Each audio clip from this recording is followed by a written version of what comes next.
vamos con otra ministra, pero no toca más. Le dicen, doctora Verónica Espinosa, ministra de Salud Pública, usted es muy indolente. Hay que pensar en un mejor uso de los recursos destinados a las medicinas, especialmente para los pacientes y con ecuatorianos con enfermedades catastróficas, o a los sectores hospitalarios de la gente más pobre. Hay que nutrirle de medicinas, de buenos médicos, del número suficiente de médicos. La ministra dice, no es indolencia, es pensar en cómo usar mejor los recursos. De esto hizo, me parece que el diario El Comercio hizo un titular muy importante esta víspera, o esta antevíspera, compañeros. En mayo del 2018, la Comisión Nacional de Medicamentos, el Instituto de Insumos, que se llama CONAMEI, Consejo Nacional de Medicinas, de Incremento de Insumos, correcto, muchas gracias, terminó la revisión de la 10ª edición del cuadro básico. Ya terminó. Desde entonces continúan los análisis y la ministra Verónica Espinosa dijo que no pueden abstraerse de la realidad financiera ni de exámenes técnicos. ¿De qué? Seguramente de las previsiones de medicamentos. Ayer respondió ante comisiones legislativas en forma paralela o en forma entrecruzada y pasó buenas horas en el Parlamento ecuatoriano en sendas comisiones legislativas de gente que conoce, dado el nivel del actual Congreso, apenas estas temáticas, salvo algunos profesionales que tienen el diploma de médicos en carrera, ¿no? Los demás, hijito, como decía mi buena abuela, desde hace meses pacientes y gremios médicos la señalan por la demora en aprobación de cuadros, le dice Mariela Rosero del diario El Comercio. No hay opciones para que quien tiene una enfermedad catastrófica o todo es producto de marketing farmacéutico que está influyendo tal vez en su conducta adquisitiva de medicamentos o algo por el estilo. Y la ministra responde, desde hace meses pacientes y gremios médicos, esto le dice Mariela mismo, desde hace meses pacientes y gremios médicos la señalan por la demora en la aprobación del cuadro. No hay opciones para quien tiene una enfermedad catastrófica o todo es producto del marketing farmacéutico. La respuesta es, y perdonen por repetir la interrogante, Ecuador es de los pocos países que garantiza la entrega gratuita y universal de medicamentos esenciales a todos, incluso a extranjeros.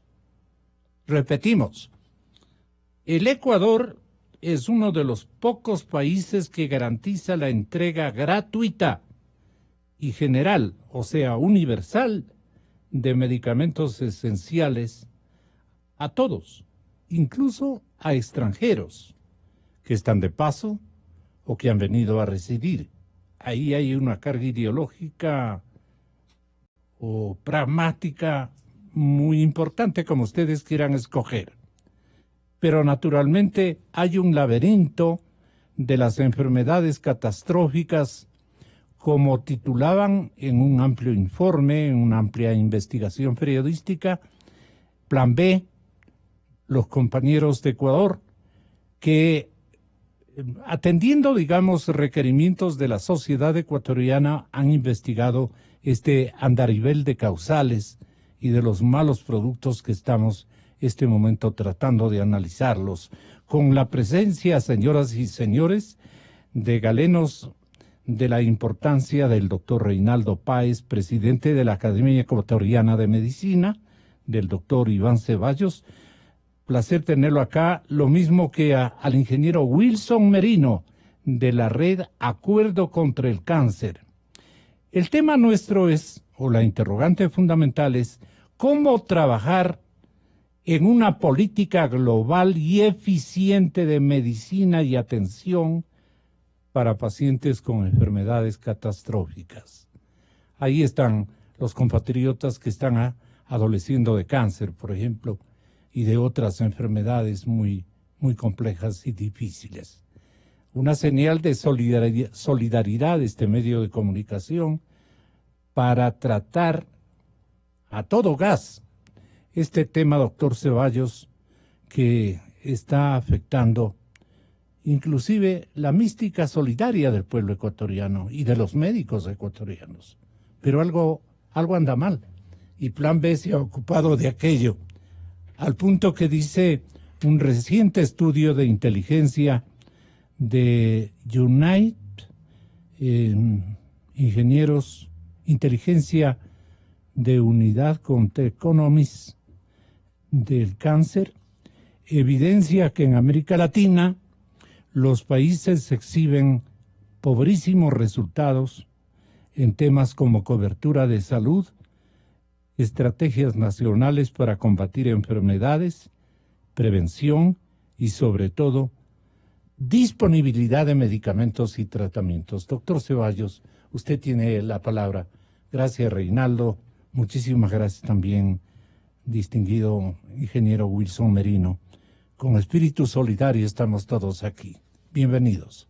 Gracias, Gonzalo. Buenos días a la audiencia y a los distinguidos amigos de esta conversación. Yo diría que uno de los problemas más importantes que se enfrenta en este contexto de los pacientes que tienen enfermedades apremiantes, son las catastróficas, las raras, está dado por un modelo de salud que es y se ha demostrado ineficiente. Y esa ineficiencia viene dada por algo que usted mencionó hace un momento. Hay una enorme carga ideológica en la elaboración de normas que deberían tener esencialmente un componente técnico, profundamente técnico. No es posible, resulta inadmisible, doloroso, el que, digamos, hay medicamentos oncológicos que ni curan ni prolongan la vida. Porque eso en buenos términos significa, yo soy Dios y decido sobre esta base quién vive y quién no vive.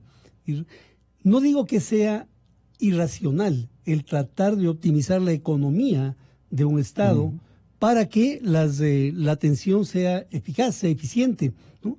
De hecho, hay que encontrar fórmulas. Si yo tengo un medicamento muy costoso que no modifica para nada una enfermedad, obviamente ese medicamento no puede ser adquirido de manera masiva porque se puede generar un desbalance económico. Eso es entendible desde el punto de vista político, pero el mensaje está mal enviado. Y por otra parte, doctor, la solidaridad, tomemos en cuenta esto, no tiene ideología. A ello iba. El hecho es que para ser solidarios con los pacientes, que es una obligación del Estado y no se diga de la regencia de la salud, ¿no? Hay que empezar por descubrir cuál es la verdad.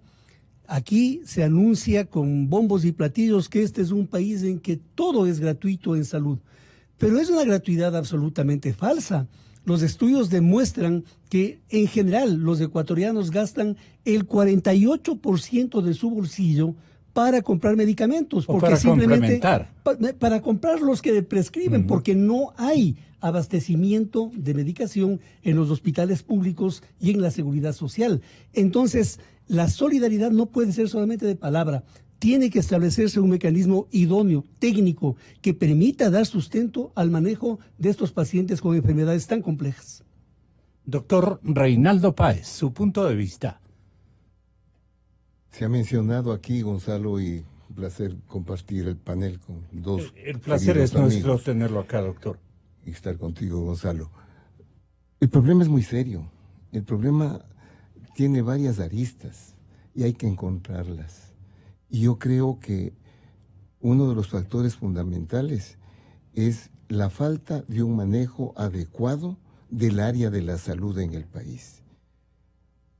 Se ha buscado ministros, ministras de cualquier sitio, no gente preparada, no gente que esté especializada en el manejo de la salud pública. No, puede ser una egresada que ha sido buena estudiante y como es parte del grupo cercano al gobierno, se la nombra ministra. Y seguimos con una conducta torcida, porque de lo que nos damos cuenta, esto viene desde el gobierno anterior. La ministra fue subsecretaria de las ministras anteriores. Ella lleva ya unos 8 años, por lo menos, en el Ministerio de Salud. Y bueno, no se ha visto ningún cambio positivo. Pero si viene de una parroquia y de una subsecretaría, seguramente advertía el nominante o el que le designó ministro o presidente de la República que esta venía con experiencias del fondo, de la situación social especialmente del país, y le dio esa oportunidad para que sea una correísta más.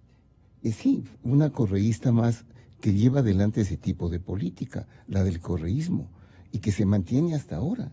Porque lo que vemos son actitudes populistas en las que se trae a la gente que está trabajando en todos los dispensarios del país, se las trae aquí, no sé si por sándwich o por alguna otra cosa, pero se desabastece a los dispensarios, se desabastece a los hospitales, para que la gente venga a defender la posible salida del puesto de la ministra, irresponsablemente. Y bueno, vemos nosotros estos pasos que se da permitiendo que no hayan medicamentos, porque se ha dejado de lado la elaboración o la aprobación del cuadro básico de medicamentos. Durante muchos años vivimos una época en que la técnica, la biotécnica, prepara medicamentos nuevos, inmunológicos, genéticos, porque cada vez se va viendo que el origen de las enfermedades es diferente a lo que se pensaba antes. Muchos de los problemas que ahora tenemos tienen su origen genético e inmunológico, y en estos últimos 4 o 5 años ha surgido una cantidad de medicamentos nuevos y útiles que en muchos casos... Pero algunos inútiles también, o útiles todos. Yo creo que una gran mayoría útiles. Porque los marketings de las empresas farmacéuticas también, que fabrican medicinas, no son del todo sinceras, digamos. Pero ese es un problema que hay que abordarlo, Gonzalo. Exactamente. Que no se puede dejar de ver de lejos. Ya. Yo creo que alguien que está administrando, organizando una función pública, debe buscar mecanismos para que se arreglen las cosas. ¿Por qué no establecer mesas de discusión entre las casas comerciales, el gobierno y los médicos? Pero y lleguemos a un acuerdo, como se ha llegado en muchos países. Y los presupuestos también. Cabalmente para tratar de arreglar los presupuestos, porque como decía Iván Ceballos, es verdad, son costos a veces excesivos que el presupuesto del Estado no da. Hay medicamentos, y aquí está el ingeniero Merino, hay medicamentos oncológicos que cuestan $4,000 mensuales. Dios mío. Mensuales. Y hay otros más caros, pero que en un 60% son muy efectivos. Llegan a curar cánceres de pulmón que se curan, cánceres de próstata que se curan, pero el Estado está en posibilidad. Pero las tasas son las más altas en hombres y mujeres, especialmente las que acabas de mencionar, doctor Reinaldo. Sí, con el cáncer de mama en las mujeres y creo que con el cáncer de recto Próstata. en los hombres, próstata, recto, mama en las mujeres. Hay casos en que si el paciente es proclive, acepta bien la medicación, se cura. No todos. Hay otros que no lo aceptan totalmente, pero tienen una sobrevida de 2-3 meses, saludable, en mejores condiciones de sobrevida. ¿Conviene eso o no conviene? Es una discusión ética. pero yo sí creo que hay que dar la oportunidad a todos de vivir un poco más o de sanarse de acuerdo al caso. Pero este camino le correspondía, ingeniero Muñoz, bienvenido, muchas gracias por su colaboración. Le convenía pues a la ministra Verónica porque no lo hubieran tratado de indolente. Ella ha estado trabajando, buscando una mejora de los recursos, una optimización de los recursos públicos, dice ella. ¿Qué dice usted? Buenos días, Gonzalo, compañeros panelistas. A nosotros los ciudadanos nos moviliza un problema real que está afectando la vida de cientos de miles de ecuatorianos. Madres que no tienen acceso al medicamento de sus hijos, pacientes de la Amazonía que no tienen acceso a centros hospitalarios, familias de clase media que han pasado a ser pobres por los costos médicos que implica el poder tener un verdadero acceso a las medicinas. Quien habla es el ingeniero Merino. Mil perdones, doctor Merino, se me escapó. Tenga la bondad, mil perdones. El acuerdo contra el cáncer recibió el respaldo de 159.000 firmas para proponer la primera iniciativa popular normativa en materia de cáncer que lo miraba desde una perspectiva integral y humana. Y no ha pasado nada, esas firmas quedaron en un cajón. No se respeta en nuestro país la democracia participativa. A nosotros nos molesta y nos duele que la Asamblea Nacional se haya tardado más de 7 años en discutir el Código Orgánico de Salud. 7 años. 7 años. Y finalmente la respuesta es que tenemos una clase política indolente que se dedica a todo menos a lo que realmente debería dedicarse, que es legislar en función de los intereses de los ecuatorianos. Yo tengo este dato. El último cuadro básico ha sido aprobado en septiembre del 2013. Esa fue la 9ª revisión del cuadro de medicinas para optimizar el conocimiento de la gente. Tenga la bondad, doctor. Sí, y tan reprochable como la corrupción que tú lo has abordado tantas veces en este programa es la soberbia de una clase política que habla de acuerdo sin preguntar, que presenta leyes sin consensuar y que ocupa un curul y no se dedica a legislar en función de los intereses de los ecuatorianos. ¿Sí, no?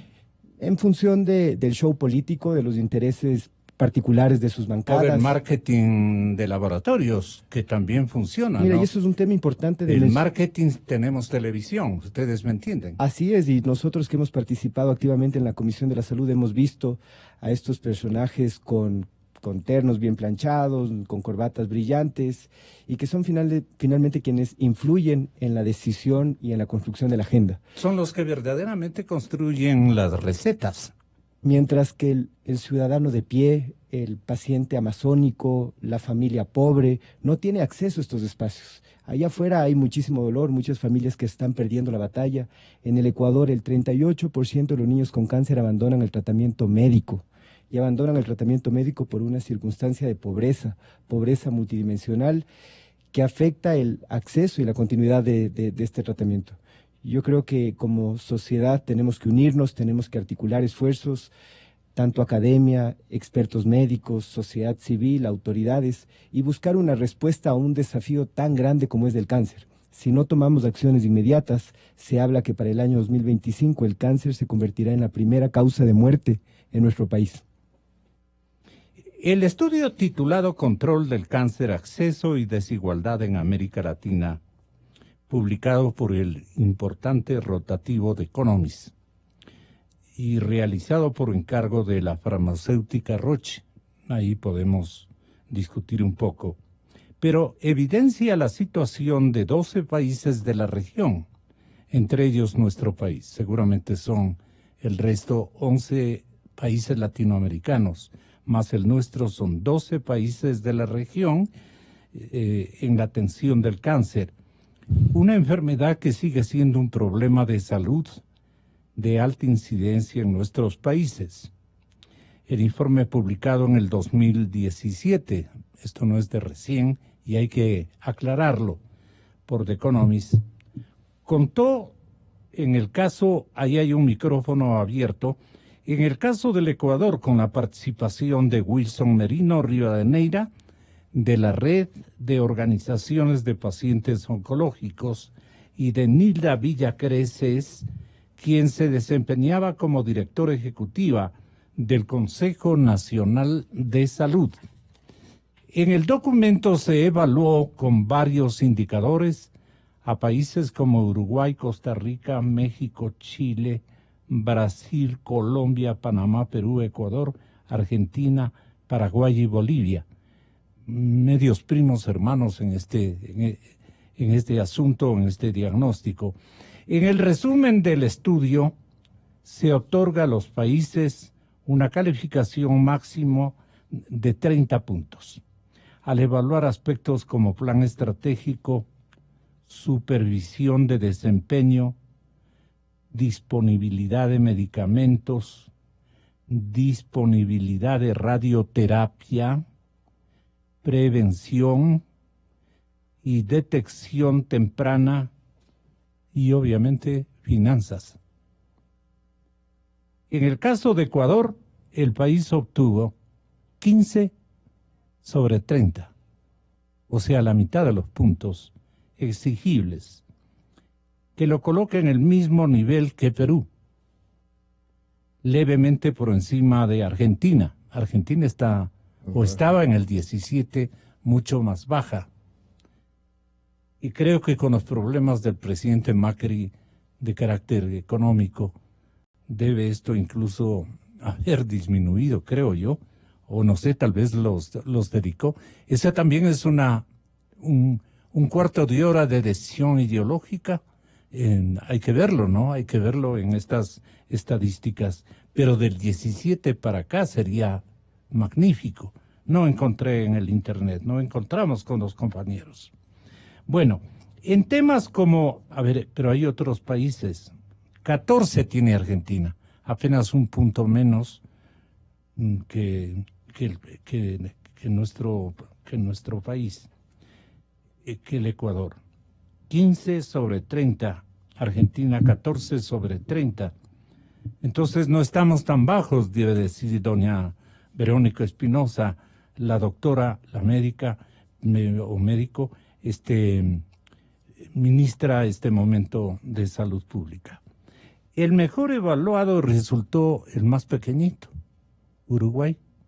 Tomen en cuenta también doctor Ceballos, doctor Páez, señor ingeniero. Tomen en cuenta también este particular. Uruguay obtuvo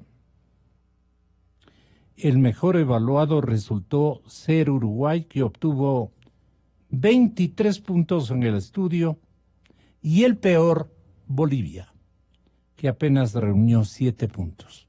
Calamitoso.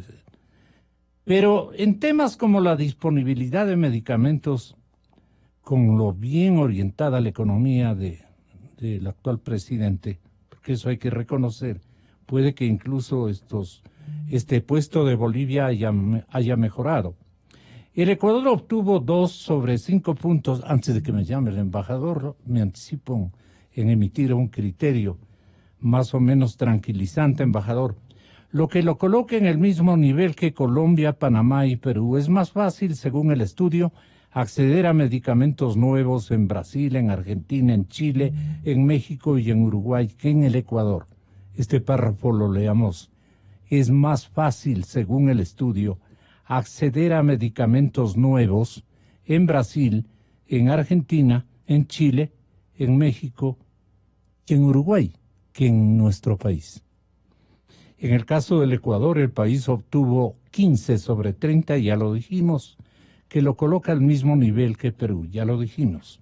En la disponibilidad de radioterapia, Ecuador está con 2 puntos, la misma situación que la Argentina y muy por debajo de Chile, que tiene 5 sobre 5. Esto se debe a que en nuestro país no hay aceleradores lineales. De esto me gustaría que tengan la bondad de hablar los médicos aquí invitados. Aceleradores lineales. Y la tasa de máquinas de cobalto y unidades de radioterapia por cada millón de habitantes es de 0,13. Esto a pesar de que, al igual que el resto de países de la región, el principal cáncer que afecta a los hombres en el Ecuador es el de próstata, seguido el de estómago, mientras que las mujeres sufren de cáncer de mama y del cuello del útero, o del cuello uterino. El estudio precisa que en el Ecuador en el 2013, estamos con estadísticas lamentablemente un poquito antiguas, pero de alguna manera orientadoras, si para bien o para mal, por lo menos el 40% de los hombres adultos tiene obesidad o tenía obesidad en ese año. Hombres adultos, teníamos sobrepeso y no menos del 70% de las mujeres, lo que considerado como un factor de riesgo es el cáncer. O sea, es considerado este sobrepeso un factor de riesgo para adquirir cáncer. También es discutible, pero es un informe de Economist. La cifra que maneja la Sociedad de Lucha contra el Cáncer, SOLCA, en el Ecuador, evidencia la dimensión de esta problemática. Y aquí hay unos datos. Según SOLCA de Quito, las 5 principales causas de cáncer en hombres son próstata, 66 cada 100,000 hombres. Cáncer de piel en hombres, cáncer de estómago, linfomas, colon y recto, casi siempre colon raya recto. En mujeres son mama, 41 de cada 100,000, tiroides, piel, cuello del útero y estómago. SOLCA Guayaquil reportó a cambio en el 2016 las principales causas de cáncer. En hombres, próstata, estómago, piel, colon, leucemia. En mujeres, mama, cervix, tiroides, piel y colon. En cáncer infantil, SOLCA Guayaquil reportó que las principales causas de cáncer fueron en este año, en el 13, leucemia, linfoblástica aguda, cáncer al cerebro, enfermedad de Hodgkin linfático, leucemia mieloide aguda y linfoma. No hay muchos casos de Hodgkin. Se prevé que para el 2020, que ya pasamos también, se diagnosticarán en el país más de 31,000 nuevos casos de cáncer. Si el tratamiento de la enfermedad cuesta, dependiendo del tipo de cáncer, un promedio de $10,000 al año, se puede afirmar que el impacto es cercano a $310 millones cada año. Pero en sociedades clasistas y estratificadas como las latinoamericanas, entre ellas el Ecuador, la salud, la vida, la muerte tienen relación con la clase social. Esto es lo grave. Según el estudio de Economist, en la región se puede hablar de un fenómeno conocido como el apartheid médico, que se aplica como el hecho verificado de que quienes tienen mejores posibilidades económicas son quienes pueden acceder a mejores medicamentos con menos efectos secundarios y mejores pronósticos. Hasta ahí esta premisa para que ustedes desarrollen el conocimiento y la experiencia que a ustedes les adorna. Doctor Ceballos, con esto, ¿qué nos puede comentar? Evidentemente ahí se demuestra la hipocresía que representa la famosa gratuidad de la salud, porque efectivamente quien tiene posibilidades de tratarse mejora su expectativa de vida y mejora el tratamiento de sus enfermedades. Pero yo insisto en que también este asunto, que está muy bien analizado en ese artículo, tiene mucho que ver con el modelo organizativo. ¿Por qué el Uruguay tiene una calificación tan alta? Pues el Uruguay lleva casi 50 años de un modelo de salud perfectamente establecido, pensado para resolver las necesidades de su población prospectivamente. Es un sistema que ha resultado ser exitoso, aunque también por momentos tiene dificultades económicas. En cambio, aquí en el Ecuador no tenemos la definición de un modelo de salud. Está discutiéndose en este momento el Código Orgánico de la Salud y como panacea se establece que el modelo se fundamenta en la atención primaria de salud. Pero la atención primaria de salud no es un modelo, es una estrategia, es una manera a través de la cual se puede ayudar a corroborar que un sistema funcione. Un sistema tiene que esencialmente responder a 5 preguntas. ¿A quién va destinado? ¿Qué es lo que voy a cubrir dentro de esas atenciones de salud? ¿Con qué modelo de participación ciudadana y estatal se realizará? Porque va desapareciendo por mucho el tema de la gratuidad en todo lado, ¿no? O sea, siempre hay algún modelo de copago, en tanto la medicina se ha vuelto muy cara. ¿Cómo se va a financiar el modelo y cómo lo voy a sustentar? Ninguna de esas 5 preguntas están respondidas en el Código Orgánico de la Salud. Pero se mencionaba también ahí que vamos viendo cómo el cáncer se va convirtiendo progresivamente en una gravísima epidemia. Hay muchos estudios que demuestran que es posible predecir la aparición de un cáncer en determinadas circunstancias. Ciertos tipos de cánceres son predecibles, es decir, se puede detectar a través de estudios genéticos. Pero a mí me llama la atención, por ejemplo, que cuando se habla del modelo de atención integral de salud en el Ecuador, el famoso MAIS, que fue un programa desarrollado con la colaboración belga y que lo único que ha hecho es incrementar la enorme carga burocrática para llenar papeles y no para dar atención de calidad. Pero este modelo de atención integral de salud elimina permanentemente el concepto de predicción. ¿Por qué no está la predicción incluida en el Código Orgánico de la Salud? Precisamente porque se vuelve costoso. En el tema de países que han logrado accesibilidad a medicamentos, por supuesto, Brasil, Argentina, tienen una industria farmacéutica que se ha desarrollado adecuadamente. Se ha trabajado en la investigación de la salud, pero hoy vamos viendo la contraposición acá. Prácticamente se está prohibiendo la investigación en salud. Hace poco acaba de salir una resolución del gerente del Hospital Eugenio Espejo prohibiendo que los estudiantes desarrollen ahí sus tesis de grado, aduciendo que lo hacen mal. Es decir, en lugar de enseñar a la gente a investigar, se le prohíbe que investigue porque lo está haciendo mal. Entonces, ¿no? Vamos a terminar siempre a la cola de la investigación. Y eso va pasando y ocurrió precisamente como respuesta a la movilización de los internos rotativos. ¿Y eso es recelo de las academias?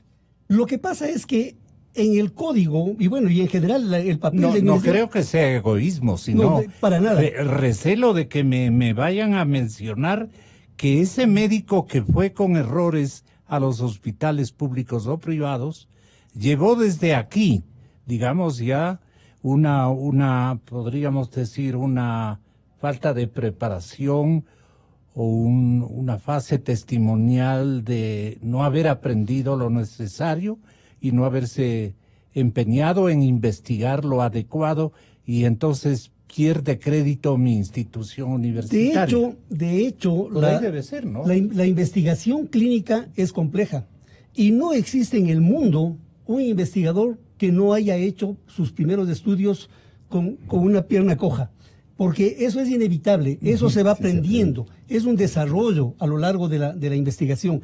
Y claro, incluso aquellos estudios que están mal hechos, mal enfocados, sirven como feedback, como regreso a las instituciones para decir, hay que mejorar estos procesos, pero no impedir que se lo hagan. Y yo diría que más bien va por el lado de tratar de que no se visibilice lo que realmente ocurre en las instituciones de salud del Ecuador, y por ese motivo va el tema del bloqueo a la investigación. Por otra parte, hay factores que son determinantes o que favorecen en los seres humanos, entre otros efectivamente la obesidad, en cáncer de colon, en mama, en páncreas. Está demostrado que la obesidad influye, pero la obesidad es un estilo de vida, y siendo un estilo de vida se vuelve un problema de salud, en tanto una institución encargada de dar pautas acerca de alimentación sana no lo hace. Y obviamente vamos teniendo retrasos. Y por último, yo mencionaría algo más con respecto a lo que hace referencia al estudio. Bueno, por cierto, aceleradores lineales sí hay en el país, ¿no? El Hospital Carlos de Andrade Marín lo tiene, Guayaquil también lo tiene. Posiblemente son adquisiciones posteriores a la publicación, pero sí hay. Equipos de radioterapia también hay. ahí hay un factor que es importante a considerar. O sea, no es lo mismo Estados Unidos, un enorme territorio con una enorme población, en donde de un estado a otro son 8 o 10 horas de distancia para poder recibir una radioterapia. En el Ecuador, un territorio más pequeño, posiblemente pueda reducir la cantidad de equipos para este fin. Podría ser un factor. Pero yo quiero mencionar algo con respecto a, más allá o separándolo del cáncer, que es otro problema muy serio en el Ecuador, que es la diabetes. La diabetes. En el tema de la diabetes, que se está convirtiendo en una de las primeras causas de mortalidad en el país, resulta que hay unas contradicciones brutales en la acción del Ministerio de Salud. En el año 2017 publicaron la Guía Nacional de Manejo de la Diabetes, en donde se ponen los parámetros de la medicación que a la fecha debería utilizarse. Sin embargo, ninguno de esos medicamentos está en el cuadro básico de medicamentos. Es decir, hacen una guía para decirle use esto, pero no hay, ¿no? Y se mantiene todavía el uso de fármacos peligrosos, especialmente para adultos mayores, derivados de las sulfonilurias, que provocan graves bajas de la glucosa en pacientes adultos mayores, particularmente en la noche. Y estos adultos mayores siguen recibiendo esa medicación que ya está fuera de cuadro en la OMS, la siguen recibiendo y claro, de pronto amanece muerto el anciano porque se infartó. Claro, por supuesto, si baja la glucosa, el corazón se va a parar y el paciente se va a morir. Entonces, eso demuestra la falta de eficiencia y también demuestra la indolencia, porque si yo sé que estoy administrando un fármaco peligroso, ¿no? Que estoy administrando un fármaco que ya no debería utilizarlo, pues me parece absolutamente indolente el seguirlo haciendo, a pesar de que de forma declaratoria he indicado que hay que usar otras cosas. ¿Cuáles son los vacíos o las ausencias en el tratamiento oncológico, en toda la tarea que tienen los médicos y los hospitales ecuatorianos, señor ingeniero Merizalte? Bueno, lo primero, mencionar que las instituciones no están para servirse de un problema tan complejo como el cáncer, como trinchera. Las instituciones y la ley están para servir a los pacientes, a los enfermos y a sus familiares. Y creo que esa es una importante reflexión, porque como lo decía el doctor Ceballos, tenemos instituciones que han perdido la sensibilidad, que han perdido la tecnicidad y que finalmente no responden a los intereses de los ecuatorianos. Hay un sinnúmero de demandas, de necesidades. Yo creo que hay que avanzar en la construcción de leyes, pero leyes que recojan una visión plural de varios actores, que haya un diálogo honesto, donde participemos todos. ¿A qué llamaría usted diálogo honesto? Un diálogo donde participen los expertos médicos, por ejemplo, donde se reconozca la experiencia de la sociedad civil, donde participe la academia, donde participen incluso las casas farmacéuticas. No se puede seguir satanizando a quienes producen los medicamentos que están salvándonos la vida. Yo creo que hay que avanzar, hay que evolucionar como sociedad. El problema del cáncer no es un problema que lo vamos a resolver de la noche a la mañana. ¿Dónde se resolverían las fallas de las empresas farmacéuticas? ¿Fallas por rentabilidad o fallas por también falta de investigación a tono con las necesidades de una sociedad donde quiera que estén ubicadas?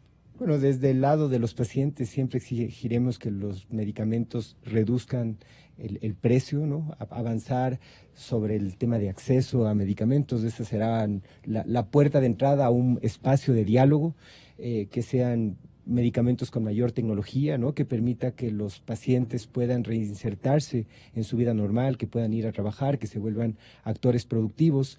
Y por eso creo que es tan importante utilizar el diálogo de forma honesta, de forma diversa, deliberativa, para construir consensos para un problema que no lo vamos a resolver el día de hoy. El problema del cáncer es un problema que se lo tiene que empezar a trabajar el día de hoy, pero con una mirada de mediano y largo plazo. Y con esa franqueza creo que necesitamos que los actores participen de los espacios de diálogo, que el día de hoy no sucede. Tenemos un código orgánico de la salud donde finalmente quienes marcan la agenda son los actores con poder. Cuando los ciudadanos... ¿Quiénes son los actores con poder? Comenzando desde el ministro de turno. Las instituciones públicas que tienen una visión sobre el sistema nacional, de cómo debería operar el Consejo del Sistema Nacional de Salud, instituciones que se benefician también de la enfermedad. ¿Los estamentos que dirigen los hospitales públicos también tienen acceso Sí, o no? hay varios intereses, ¿no? Hablando del hospital y sobre el tema de la tecnología, tenemos tecnología en el Ecuador, pero mucha de esta tecnología no opera. Ya son cerca de 3 meses que el PET-scan del hospital Carlos de Andrade Marín está parado. El único PET-scan. Y es el único PET-scan que hay en el país y está parado. El Gamma Y cuando Knife va nunca funcionó. el presidente del IES a visitar el hospital, no va a esa área. Le llevan a visitar la parte bonita del hospital. Y creo que hay que comenzar a sincerar el país que tenemos. Y si pendejean entonces los señores directores que son tan transitorios en el Instituto Ecuatoriano de Seguridad Social por su desconocimiento. Y yo creo que la clase política que tenemos del día de hoy lastimosamente ha perdido el norte, no hay sensibilidad, no hay transparencia, su prioridad está en función de los shows políticos de cada semana y no resolver los problemas de los ciudadanos. ¿Cuál es su experiencia y su visión, doctor Reinaldo Páez? Hay un poco de problemas que se pueden enfocar. Esta última denuncia es tremenda. El PET-scan es el equipo que permite establecer si hay metástasis antes de que se pueda ver en otro tipo de estudios, en resonancias, en tomografías. El PET-scan ya descubre las células malignas que comienzan a aparecer. Hay un solo PET-scan. Y eso es clave. Es clave, fundamental. Hay un solo PET-scan que, como bien lo dice el ingeniero Merino, está parado 3 meses, funciona 1 mes, funciona 15 días y deja de funcionar. ¿Qué realidad, de qué hospital nos está hablando? De la Andrade Marín. Andrade Los enfermos tienen que irse a Colombia a hacer el PET-scan. Hay otro equipo que nunca funcionó, el Gamma Knife, que es la cirugía con radiación gamma para tumores cerebrales pequeños. Nunca funcionó en el Andrade Marín, un equipo que cuesta $6 millones. Se hace los estudios en un equipo de segunda mano en una clínica particular de Guayaquil o se mandan los pacientes a Bogotá, Colombia, porque no funciona ese equipo aquí. Pero eso no es todo. En cuanto a medicamentos, hay una cosa que es tremenda. Perdone, ¿no hay también el afán de optimizar negocios particulares? No. Porque han habido otros ámbitos donde aquí se prohíben importaciones de determinados repuestos o determinada tecnología en procura de que mis colegas o yo mismo tenga la exclusiva para determinados estudios. En este caso no, porque nadie o prácticas. Así es. Ni tampoco otro Gamma Knife. No, es otra cosa. Ya. Pero con respecto a los medicamentos. Los periodistas somos mal pensados y nos toca hacerlo. Tenemos que ser. Bueno, lo siguiente. En la famosa subasta invertida, comprar lo más barato. Se ha cometido un error tremendo, porque se compra tonterías, porque cueste menos tonterías, medicamentos que para abaratar su costo ya no vienen bien protegidos con los blister, con las cubiertas protectoras, vienen en cajas sin mayor protección, que cuando se los guarda se oxidan los medicamentos y se dañan, porque se compró lo barato, no lo bueno. Entonces, hemos contemplado esto en las bodegas de los hospitales de IES. Y esta famosa compra de lo barato ahuyenta varias casas farmacéuticas importantes que vienen y participan en concursos y se dan cuenta de que van a perder y que pierden todo. Entonces se han alejado del país casas farmacéuticas importantes, que es otro fenómeno que hay que tomar en cuenta. ¿Qué es una casa farmacéutica importante? Bueno, son fábricas internacionales que elaboran medicamentos luego de investigación, luego de análisis farmacológicos, que dan seguridad en los medicamentos que fabrican. Pero si vienen acá y hay una subasta invertida y hay un producto hindú que gana ese concurso por ser muchísimo más barato, sin haber probado la calidad farmacológica del equipo, del medicamento, viejos, están destruyendo todo lo que es un servicio adecuado de medicamentos para las enfermedades. ¿Qué primó en el anterior gobierno en el sentido de adquisición de medicinas? Bueno, yo le veo con mala intención. Exacto. La pregunta es malintencionada. Ahorrar lo más que se pueda para que quede más para lo que tú dices. Para el lleve. Para el lleve. Y mientras más sobra de una adquisición... Y la salud pública está en manos de estos... La salud pública en ese entonces pasaba a segundo plano, totalmente a segundo plano, tanto como que colegas nuestros que veían la necesidad de recetar un medicamento esencial, porque es indispensable, porque es necesario, como no está en el cuadro básico de salud, eran sancionados y enjuiciados, porque no podían recetar un medicamento que, por útil que sea, no estaba en el cuadro básico de medicamentos. Y perdone, doctor, la revisión del cuadro básico, ¿qué importancia le da a la academia? Mucha, porque es el CONASA, el Consejo Nacional de Salud, el que tiene una comisión que analiza el cuadro de medicamentos. Y la Academia Ecuatoriana de Medicina está empeñada en conversar con el CONASA para acelerar la valoración de este tipo de medicamentos, porque todo el estudio que haga la comisión del CONASA tiene que ser aprobada por el Ministerio de Salud. ¿Y quién no apruebe ese Ministerio de Salud? Indudablemente hay que pensar que a lo mejor son cargas económicas, porque son medicamentos muy costosos, muchas veces, pero también ahí se adolece de un gran error.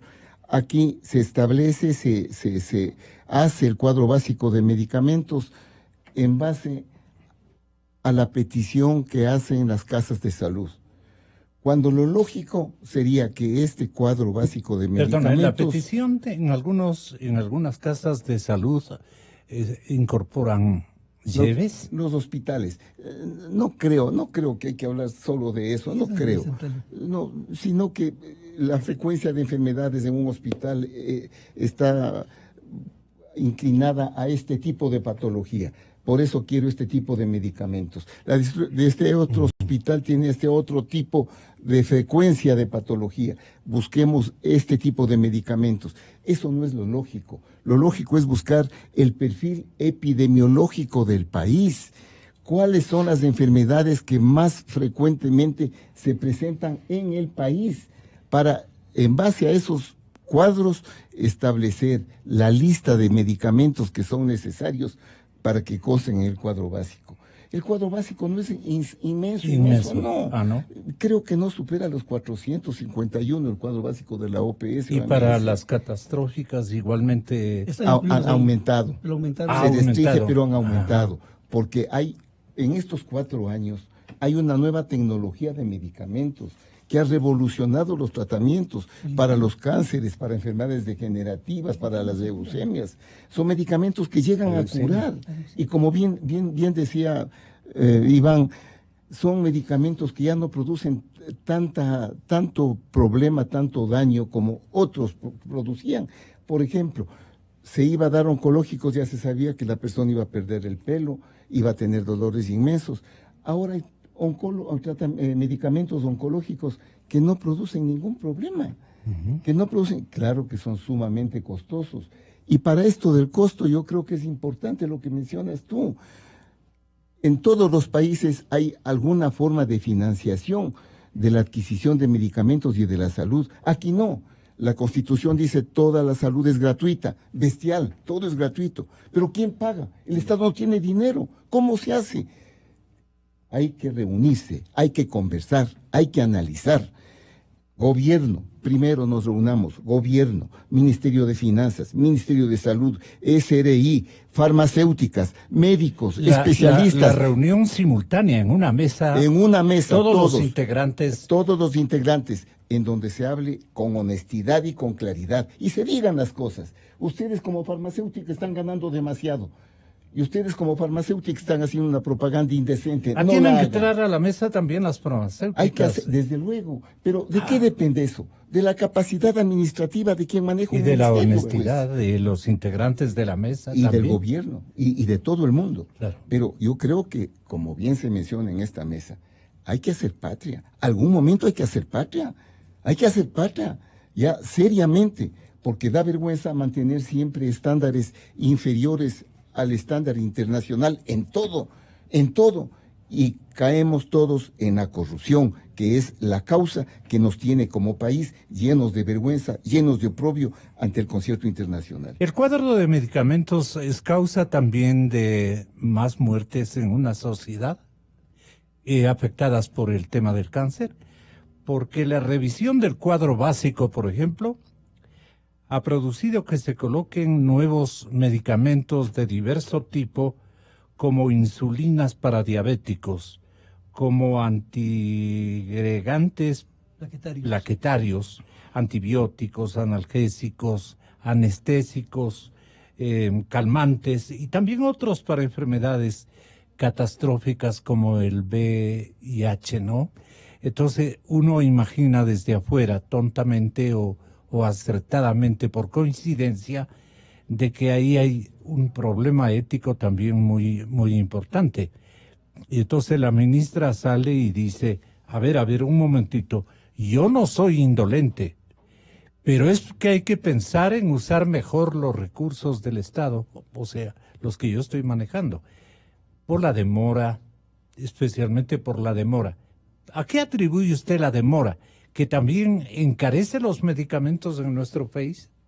Bueno, yo en lo personal concuerdo con el compañero panelista, hay una falta de interés por favorecer el diálogo y creo que el diálogo es el camino para encontrar las respuestas a este gran desafío, un diálogo honesto, plural. No se puede hablar de un acuerdo sin preguntar a los actores. Creo que esa es la respuesta sustancial. No se puede presentar un proyecto de ley sin consensuar con los actores, porque después del resultado es tener un Código Orgánico de la Salud que termina siendo un Frankenstein, con incorporaciones de un sinnúmero de actores, pero que nunca se sentaron a conversar. Lo mismo sucede con el cuadro básico de medicamentos. El problema es complejo, hay un tema, como lo decía el doctor, de recursos. No hay recursos que garanticen el financiamiento del Sistema Nacional de Salud. Y por ahí hay que empezar. ¿Qué podemos hacer para generar mayores recursos al Sistema Nacional de Salud y garantizar que todos los ecuatorianos verdaderamente tengamos derecho a la salud? Y en esto hay que arrimar el hombro todos los actores. No es un tema solo de los médicos. La lucha contra el cáncer, por ejemplo, es una responsabilidad de todos los ecuatorianos. Todos, sin excepción, tenemos un familiar cercano que luchó o tendrá que luchar contra el cáncer. Y no esperemos a que esta enfermedad nos golpee la puerta para decidir actuar. Una pequeña acotación. Doctor Reinaldo Páez. Hay otro tipo de enfermedades que nos desesperan porque son tremendamente frecuentes y constituyen la segunda o tercera causa de mortalidad. Son las enfermedades cerebrovasculares, los derrames cerebrales, los infartos cerebrales. Y es curioso cómo los materiales que se utilizan para tratar estas enfermedades aquí en el Ecuador cuestan el doble de lo que cuestan en Colombia, en el Perú o en Chile. ¿Por qué? Porque se cobran impuestos, se les pone IVA a esos medicamentos, a esos insumos, a los coils, que son los espirales que se ponen para curar los aneurismas, o a unos tunelitos que se ponen dentro de las arterias, que se llaman stents, que puesto en una arteria cerebral lleva el flujo por dentro del túnel y hace que el aneurisma se vaya reduciendo y desaparece el aneurisma. Entonces se curan enfermedades, pero uno de estos stents, y están de moda un divisor de flujo, aneurismas. Es tremenda la casuística. Es tremenda la casuística. Uh-huh. Uno de estos aparatitos, de estos tunelitos de metal que va dentro de las arterias, cuesta aquí $25,000. En Colombia vale $12,000. En Lima vale $10,000. ¿Quién paga esto? ¿Tiene la gente hasta de un nivel medio alto el dinero para pagar esto? No tiene. Entonces, si el Estado, el seguro, no subsidia, difícilmente se trabaja. ¿Y quién es el que paga estos altos costos? El Ministerio de Salud y el Seguro. El mismo Estado que se pone los impuestos tiene que cubrir esos altos costos. ¿Por qué el Congreso Nacional no hace también una labor conjunta con el resto? Y se habla de rebajar el IVA de estos productos que son de salud. ¿Por qué aquí tiene que ser mucho más costoso el tratamiento de estas enfermedades que en otras latitudes? Y simplemente... ¿Y usted se responde? ¿Cómo?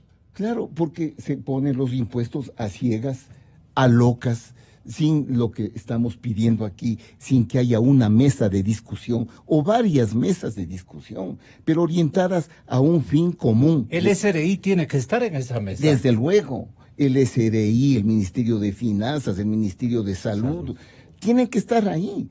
Y como todos decimos, las casas comerciales, porque una de las preguntas que hacía yo a uno de los distribuidores, ¿y por qué son tan caras estas cosas aquí y en otros países son más baratas?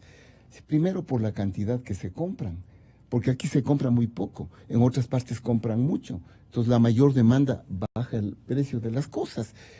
Pero si aquí se conversa y se seleccionan casas comerciales sin malicia, sin ningún mecanismo absurdo ni por aprovechamiento económico de ninguna naturaleza. Si se hacen bien las cosas, se puede conseguir. Doctor Iván Ceballos. Yo quiero mencionar algún aspecto importantísimo que dijo Wilson, que es el tema de un diálogo con todos los actores involucrados. Pero, ¿qué es lo que está pasando con los actores políticos? Es increíble que la salud se haya convertido también en un botín político. Claro. Acaba de salir una denuncia de uno de los medios digitales de una verdadera mafia estructurada en la provincia de Manabí para repartirse el manejo y los contratos. Hay otra mafia en la provincia de los Áchilas y eso explica el por qué hay un asambleísta que obviamente apoya a ojos cerrados las propuestas del Ministerio de Salud Pública. Hay una cantidad de cosas, entre otras, por ejemplo, como entre un grupo de amigos se contratan entre ellos mismos las consultorías y las consultorías se ha gastado en consultorías más de lo que se gasta en medicamentos. Es decir, hay mafias que están utilizando la salud pública como un recurso de enriquecimiento y eso habla de una ética paupérrima, ¿no es cierto? También hay otros factores en donde son tal vez de menos casos, pero no dejan de ser profundamente llamativos, y es la salud de los niños. El trasplante hepático en niños, por ejemplo, hay niños que están muriendo. ¿Por qué? Porque a pesar de tener personas capacitadas y programas que estuvieron funcionando, y lo voy a mencionar, el doctor Fran Serpa, que ha estado aquí con usted, Gonzalo, es uno de los cirujanos más capacitados, pionero en el tema de trasplante hepático en el país. Él estuvo desarrollando ya el programa de trasplante en niños. ¿Qué pasó con el Ministerio de Salud? Lo suspendió. Y a esto lo que se hizo es mandemos los niños afuera. Muy bien, mandaron a Colombia, no pagaron. Mandaron a Chile, no pagaron. Mandaron a Argentina, no pagaron. Es decir, tenemos fama de estafadores en el concierto internacional. ¿Qué pasa si quieren mandar a un niño a trasplantarse en Argentina? Le dicen, no les recibo porque no pagan, ¿no es cierto? Entonces, están muriendo niños por ese problema, porque no hay una visión de país para entender lo que está pasando con la salud. Y el Código Orgánico de la Salud, que está en manos de los legisladores ahorita, y que en realidad es una cobija de retazos, con una estructura muy mal organizada, ¿no? Tiene cosas que son tremendamente peligrosas para la salud de la gente. ¿Qué significa cobija de retazos? Es recoger un montón de ideas de un ocupa. montón de sitios y tratar de articularlas sin ton ni son para que aparezcan en los más de 400 artículos que trae el código. Entonces, habiendo ya sido elaborado en el 2002 la ley del Sistema Nacional de Salud, que ya la elaboramos, estaba lista. Y ahora dicen que han descubierto el non plus ultra de los últimos siglos con este código. Yo quiero insistir pero en este tema. ¿La negligencia es interesada? Pero es que aquí hay un asunto, Gonzalo, que la comunidad debe comprender. Voy a poner un ejemplo. Si una persona tiene una enfermedad grave que no puede ser atendida en el sector público en el Ecuador, el código dice que se le buscará atención en el sector privado. Y si es que no hay cómo atenderlo en el sector privado, se buscará enviarle al paciente a donde lo hagan, al exterior. Esos son casos muy puntuales. Sin embargo, el código tiene una partecita en ese artículo que dice siempre y cuando haya presupuesto disponible. Es decir, si tengo presupuesto para mandar a 3 personas a resolverse un problema afuera el cuarto se muere nomás porque no hay cómo atenderle. Y eso consta en el código. Entonces, eso nos está demostrando la poca visión con lo que se ha elaborado. Y la otra, que es profundamente peligrosa, el código establece que el financiamiento del mismo incluye los fondos de salud pública, de los fondos de salud, de las aportaciones al IES. Es decir, los afiliados y jubilados que hemos aportado toda nuestra vida para sostener nuestro sistema de seguridad social, esos fondos van a ser administrados o retirados con discrecionalidad a cargo del Ministerio de Salud Pública. Y ahí se pone también una frase de cajón que no dice nada, dice respetando la autonomía del IES. ¿Qué significará esto? ¿Que tendré que pedir el permiso para quitarle la plata? Depende de cómo lo interpreten. Termina, ingeniero Merino. Si es que hay que mirar con esperanza qué se puede hacer, yo creo que hay que luchar para que en el Consejo del Sistema Nacional de Salud haya representantes de la sociedad civil. Yo creo que el doctor Ceballos, por ejemplo, es una persona que tiene que estar ahí y mantener un diálogo continuo, constante, sobre las acciones a tomar. Esa es la única alternativa de solucionar la realidad tan adversa, tan dolorosa en el sector de la salud. Y apelar a lo más sensible, ¿no? Yo recojo nuevamente lo que ha dicho el panelista, el tema de los niños, el cáncer infantil, la leucemia, es muy curable. En países desarrollados el 92% de los niños se curan, en el Ecuador apenas del 46%, y esto sucede sobre todo por la gran desigualdad, la falta de equidad en el acceso a los sistemas de salud y al servicio que estamos esperando. Gracias, ingeniero. Doctor Ceballos, doctor Páez, hermano del alma. Gracias, muchísimas gracias. Amable, señoras y señores, Stalin Raza, Gonzalo Silva, Juan Cubi, vienen a responder también otra inquietud nacional. Los ecuatorianos se preguntan, ¿vamos, señoras y señores, a terminar con la impunidad en la injusticia, no la justicia, sino injusticia ecuatoriana? Inicio de espacio promocional y publicitario.